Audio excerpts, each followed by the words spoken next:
বন্ধুরা, তোমরা সবাই কেমন আছো? আশা করি ভালো আছো। আজ আমি তোমাদের শিখাবো কিভাবে পাইনাপেল আঁকতে হবে, অর্থাৎ আনারস। আমরা সবাই আনারস পছন্দ করি। আসো আমরা আনারস আঁকি। কিভাবে পাইনাপেল আঁকতে হবে সবাই আমাকে ফলো করো। প্রথমে আমরা এখানে থেকে একটু নিচে এতটুকু একটা টান দিব।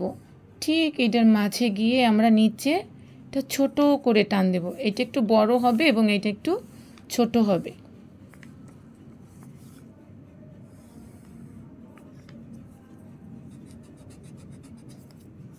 ঠিক এটার মাঝ বরাবর গিয়ে ছোট টান হবে।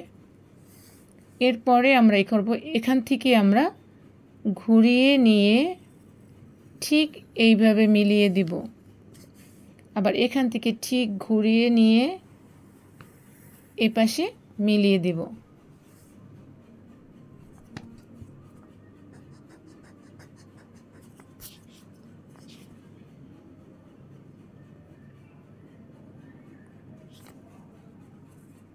এভাবে আমরা মিলিয়ে দিব। এরপর এই যে আমি টান দিলাম উপরে, এখান থেকে দেখো আমি কিভাবে আনারসের পাতাগুলো দিই। ঠিক এইভাবে দেওয়ার চেষ্টা করবে। ঠিক এই মাথায় এপাশে আমরা এইভাবে দিব, এই মাঝখানে নিয়ে আসব। ঠিক এপাশ থেকেও আমি এভাবে গিয়ে এটার সাথে মিলিয়ে দিলাম। এখন এই পাতার সাথে আমি এই পাতার সাথে মিলাবো, এই পাতার সাথে আমি এই পাতার সাথে মিলাবো। তারপরে আমরা এইভাবে একটি মাঝখানে পাতা দেব। এরপরে আমরা এর নিচে কি করব, ঠিক এইভাবে একটা দিব, এইভাবে একটা দিব, মাঝখানে টান দিব। এখন আমরা মাঝখানে কিভাবে আঁকবো দেখো। এটা আমরা সোজা সোজা টান দিব না, এটা আমরা কোনাকুনি টান দিব। এরপরে আমরা এইভাবে টান দিলাম।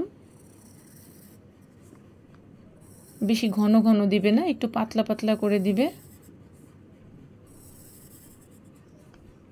আমি যেভাবে কোনাকুনি দিচ্ছি এইভাবে কোনাকুনি দিবে। এরপরে আমরা এইভাবে কোনাকুনি দেব।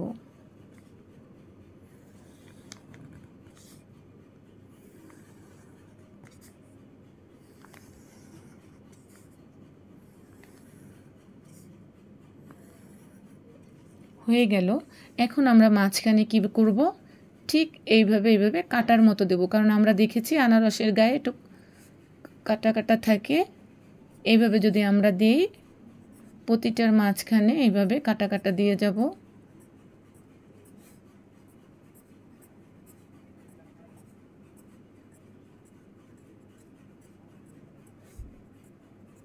তাহলে হয়ে গেল আমার আনারস বা পাইনাপেল। এভাবে আমরা পাইনাপেল প্র্যাকটিস করতে পারি।